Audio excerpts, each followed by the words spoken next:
There are profound reasons for the institution of this feast outside the context of Holy Thursday, and therefore the tragedy, as it were, of Holy Week.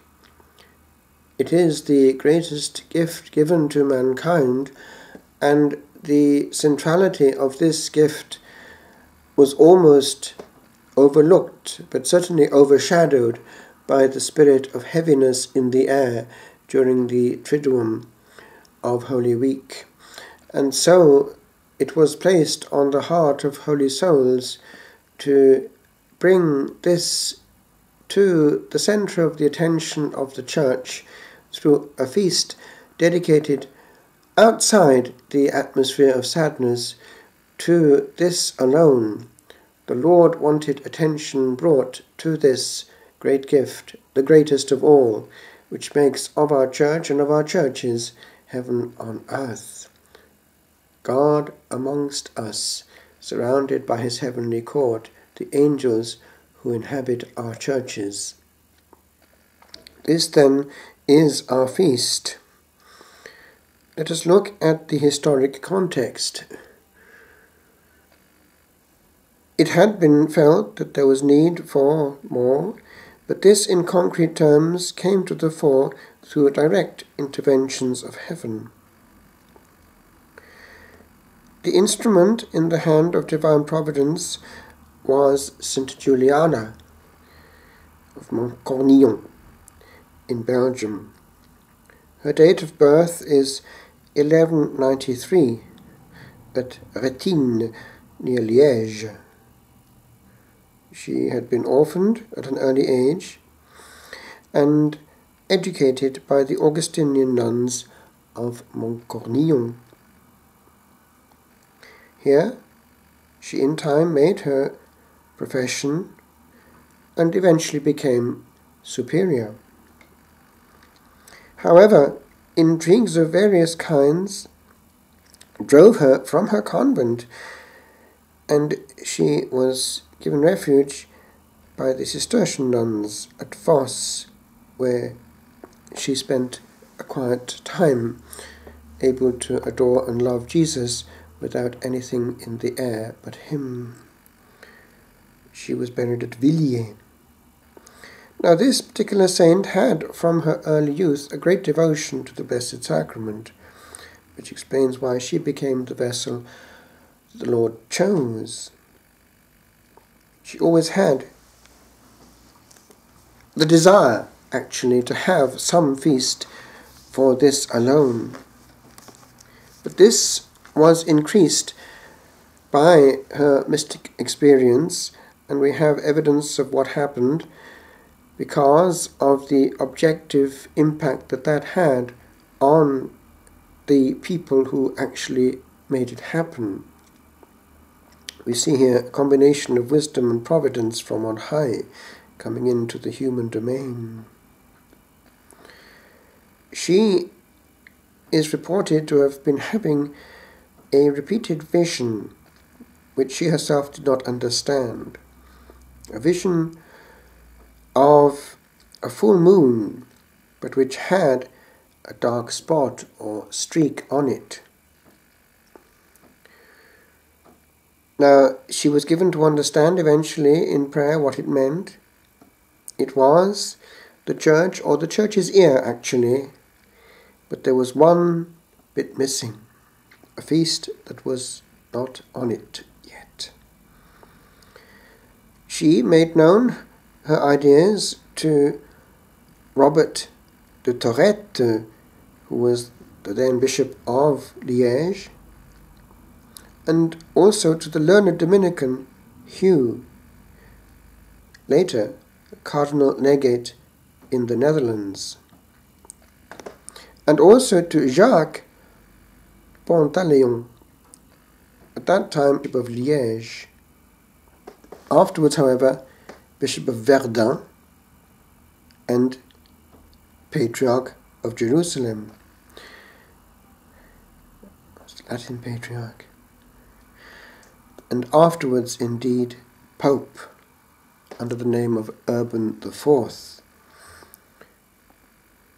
Now, the Bishop of Liège, Robert, was favourably impressed, and since bishops as yet had the right of ordering feasts for their dioceses, he called a synod in 1246 and ordered the celebration to be held in the following year. Also that a monk named John should write the office for the occasion. However, this good bishop did not live to see the execution of his order. He died on the 16th of October, 1246. But the feast was celebrated for the first time by the canons of Saint Martin at Liège. Jacques Pantaleon became pope on the 29th of August 1261. The recluse Eve, she I believe also is blessed, at least, with whom Juliana had spent some time, and who was also a fervent adorer of the Holy Eucharist. Remember how these recluses had one window open facing the tabernacle. So this recluse, with whom Juliana herself had spent some time, now urged Henry of Gueldre, Bishop of Liège, so successor therefore of Robert, to request the Pope to extend the celebration to the entire world. Urban IV, always an admirer of the feast, published the bull Transiturus on the 8th of September 1264. Notice that date, I'll come back to it in a minute, in which, after having extolled the love of our Saviour as expressed in the Holy Eucharist, he ordered the annual celebration of Corpus Christi. In Italian, or rather in Italy, they use the form Corpus Domini, the feast of the body of the Lord. So he ordered the celebration of this feast on the Thursday following Trinity Sunday. Now, that would have been referred to as the Sunday after the octave of Pentecost.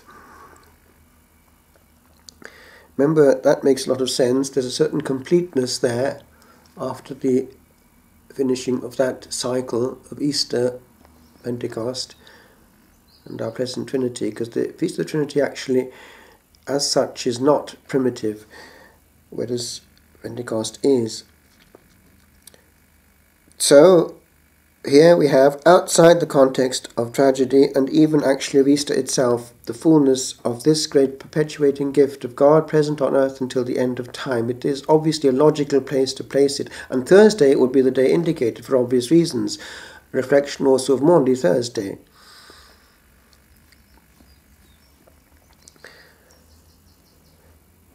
So, the death of Pope Urban IV on the 2nd of October 1264 impeded, unfortunately, the spread of the festival, but Clement V again took the matter in hand, and at the General Council of Vienne in 1311 once more ordered the adoption of the feast. He published a new decree which embodied that of Urban IV. John the 22nd, successor of Clement V, urged its observance.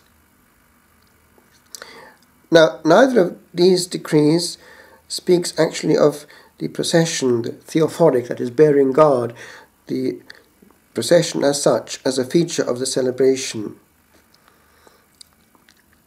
The procession, however, was already held in some places and was endowed with indulgences by Popes Martin V and Eugene IV.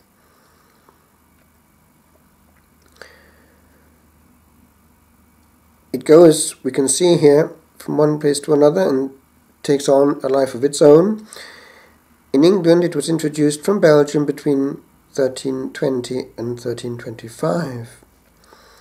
Now let's make one little jump here.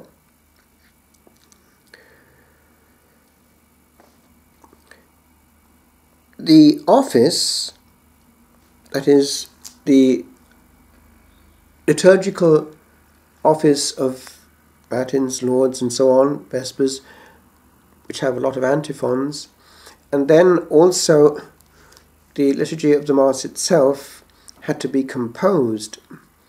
We have seen that there was this monk John who worked at it already locally, but then when it became a matter for the Universal Church, it had to have a lot of care, and it had to be composed, therefore, by people of great competence who would be having this input on the whole life of the Church. Two of the great minds of the time were invited to produce their own version. One was St. Bonaventure, Franciscan, the other was St. Thomas Aquinas, Dominican, and so they worked at it.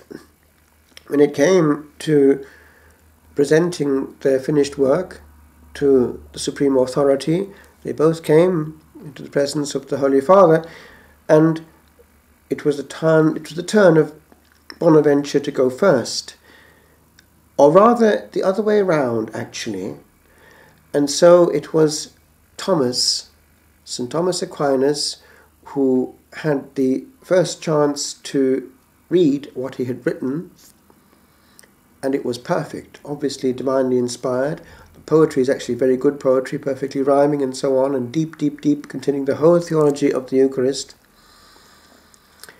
And St. Bonaventure, who had his manuscript behind his back, was so impressed that as St. Thomas Aquinas was reading his, Bonaventure discreetly tore up the manuscript that he was carrying, and so it never saw the light of day. St. Thomas, therefore, is what we use, and the Lord obviously wanted that to happen. Indeed, he had mystical experiences in regard to the Eucharist.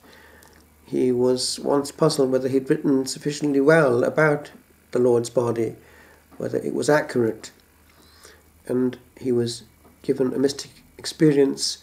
Bene scripsisti de me, Thoma.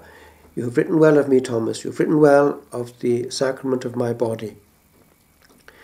And he would get his ideas when stuck at the tabernacle. And so that is the saint that we have. And it was an important moment in the life of the Church. Let's look at that moment. It was the time when the Lord stepped into our history directly with what happened at Bolsena, the sanctuary of St. Christina, the early Christian martyr, who was martyred actually, as it were, more than once. Eventually she finished her life in the lake there, Bolsena, drowned forcibly. The first time she came back to the surface, but there's a long story there. Anyway, she was somebody who had already sanctified that place, and therefore priests and people would come to venerate her and celebrate the sacred mysteries at her shrine. And this priest had doubts as he was doing so. But at the altar of St. Christina, he found that in his hand the host was bleeding. The blood was falling on the corporal, and indeed on the marble itself. The traces of blood can still be seen in the marble. The corporal was carried. Now notice, the corporal and the remains of the miracle were carried in procession from Bolsena, where it happened, to Orvieto, to the specially prepared shrine there in the beautiful church, which is built exactly on the model of Siena Cathedral, the same kind of stone as well. And there they are to this day. And so this became the first Corpus Christi procession of history. And this, I believe, happened in 1264, the year following the miracle, which was 1263. Notice all these dates. And the custom then began of carrying the Lord from A to B on that feast. That particularly moving celebration happened actually quite spectacularly on horseback. And it is the Lord also warning us that even though his presence cannot be seen, it is truly his body and blood, and that it doesn't depend on the priest's own clarity of mind and vision, because it's something greater than he.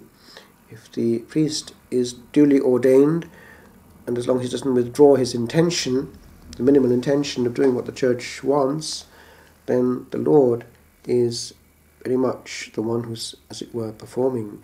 It's not dependent on the human, but the human is necessary. The necessary channel has to be there. Therefore, it's not enough to believe and make it happen that way, which is what high Anglicans do. It doesn't work like that at all. It's an objective presence which depends on the church. And they have neither the intention nor the orders, therefore it definitely doesn't happen outside the Catholic Church. It happens in the East because they have the apostolic succession and they have the same faith, essentially, with regard to the Blessed Sacrament.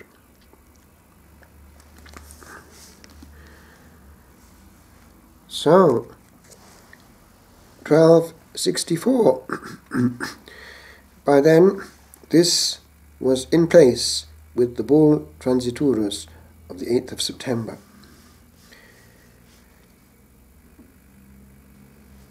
The desire of the Lord that there should be public honour and worship and space is clear. This was to be a triumphant feast in which we were not shy. And that is still the case in Latin countries, Spain, parts of Italy. We do see splendour. The further south that one goes in these places, the more external it is, and the more triumphant. It is not that difficult. In the monastic life, very beautiful processions happen. It can be done in a way that is pleasing also to the little ones who love to honour the Lord in their own way, classically by throwing petals. For those who have just received their First Communion, for them to be dressed again in their beautiful robes of innocence. The Lord loves the little ones and is greatly honoured by these little angels of the earth. It is our feast and we need to claim it. Why should we be shy? As the centuries went on, and with the specific input from the Council of Trent, devotion to the Blessed Sacrament became more centralised and more developed, with congregations being born which were specifically orientated towards Eucharistic devotion. And so we had also an impact on the architecture of churches, the altar area in particular, with what is known as the ciborium coming up. It is something which doesn't mean ciborium as we know it now. It is the structure above the Renaissance high altars, or the Tridentine trialtars, really, these structures which are meant to house in solemn form the Blessed Sacrament in a visibly triumphant way. Quite elaborate. Some of them are still there in Italy, you can see them. But also the technique of placing above the tabernacle itself another niche for the Blessed Sacrament. Quite often the crucifix would be there when the Blessed Sacrament in the monstrance is not there, but there had then been this development of devotion to the Blessed Sacrament which was actually physical. They would create architecturally a place for the monstrance, which would be then exposed for a long time. What they used to call the 40 ore, the 40 hours devotions, became very popular. And they would then be inviting the people to honour the Lord, in which meditations also would be done in public, confessions, and it would be very much a place where God would reign over a parish, over an area, claiming therefore attention. And man needs to be reminded physically of certain things. When we get rid of everything which is external, we presume too much on the capacity of man to internalize things. It doesn't quite happen like that in practice, being what we are. And over the years, the Spirit taught humankind how to do that. We have great examples there with congregations like the Blessed Sacrament Fathers, who gave great attention to the Lord. And in the church in Rome, in the Piazza San Silvestro, where the founder of the Blessed Sacrament Fathers, St. Pierre-Julien Aymar, is buried, we have a throne for the Blessed Sacrament. It's right up there, and it's very majestic, typically Italianate, but that's how it was done. The impetus, therefore, was coming from the Council of Trent, a strong reaction against Protestantism and centralizing the greatest treasure of the Church, which it was trying to defend doctrinally and in every other possible way. And of course, the great defense that we must maintain is that of making sure that the human being himself is actually the throne of God, and therefore it's a package. We can't just perform on the outside without actually going to the essence, which is the function of the Blessed Sacrament, which is that of nourishing the soul and giving us intimacy with our Lord. And therefore, the essence of the preparation has to start from there, and that has to be part of it, the essential part of it, actually, that we are preparing our own heart as the greatest throne of all for the Lord, therefore a state of grace and of calm, of beauty, and also even the body enters into it, the gestuality, the position of the body, the reverence, the positioning of the whole person, and also even the physicity of what the person wears. It's not indifferent either. Cleanliness, clean-shaven if one hasn't a beard, washed, wearing clothes which honour the King of Kings and Lord of Lords. It's questionable whether one should go in with shabby blue jeans. It's even more questionable whether one should go up and perform some kind of ministry dressed in the same. Also modesty, especially for women. It's questionable whether one should be going into the sanctuary in a way which is enticing for the eyes of men. These things ought to be looked at, for they are concrete ways of showing that we honour the Lord and realise what we're doing. We are handling someone greater than us, who one day will judge us, and therefore we have to be careful about the way that we honour the Lord. Indeed, we know that priests have a very severe judgment on this question, the way they handle their Lord. So this we can take with us, the totality of our devotion to the Blessed Sacrament. It's a package. The Lord has given us all, and we must give all back and not give him short change.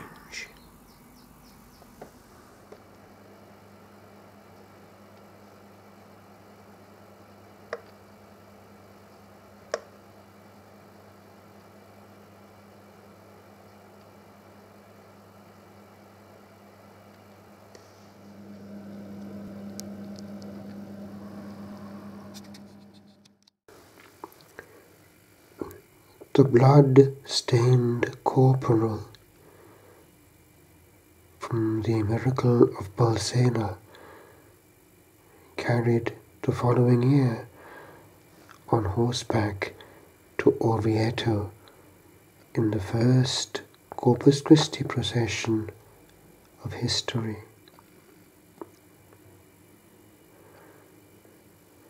O place wherein the face of Godhead beamed and shook the earth, O mirth of angels' smile that gazed all amazed, as droplets streamed from matter badly formed, deformed awhile by passing rays of glory.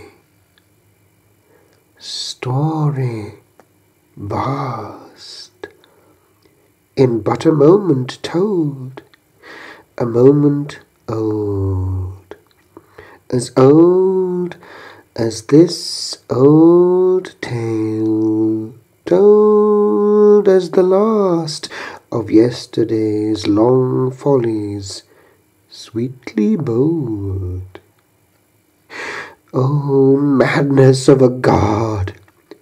Here trod those feet that once in ancient time climbed twixt the skies and that emblazoned chalice, that this sheet veiled well from man, from mind, from grasping eyes, and pattered once too loudly for one bread to linger, as ne'er stronger word was said.